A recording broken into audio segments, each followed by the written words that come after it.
Hello guys, good evening. তো আমি আর দিদি যাচ্ছি কাটোয়া। তো তোমরা হয়তো ভাবছো যে আমরা স্কুটি নিয়ে বেরিয়েছিলাম আর এখন গাড়িতে কী করে উঠলাম।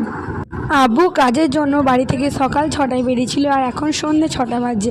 আর বাড়ি এসে আবার আমাদের জন্য গাড়ি নিয়ে ওয়েট করছে, আমাদেরকে নিয়ে কাটোয়া যাবে বলে। তো সত্যি সারাদিন এতটা জার্নি করে আসার পরে আবার ছেলে মেয়েদেরকে নিয়ে কেনাকাটা করতে যাও, এটা একমাত্র আব্বুরাই পারে।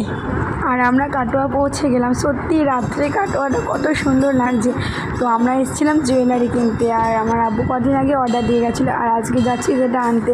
তো আমি ভীষণ এক্সাইটেড ছিলাম যে কেমন হবে জিনিস। আর আজকে আমরা দুই বোনে একবারে সেম ড্রেস পরেছি। আগে ছোটোবেলায় আমরা এক ব্যাগ, এক জুতো, এক জামা পরতাম, শুধু কালারগুলো আলাদা। দোকানে আসতেই কাকু আমাকে জিনিসগুলো বের করে দিল। আর হাতটা দেখো, হাতটা আমার হবু বরের জন্য। আর ওই যে টিকলিটা আমি দেখছি কেমন লাগছে। তো সব জিনিসগুলো নেওয়া হয়ে গেছে, তোমাদের সাথে বাড়ি গিয়ে শেয়ার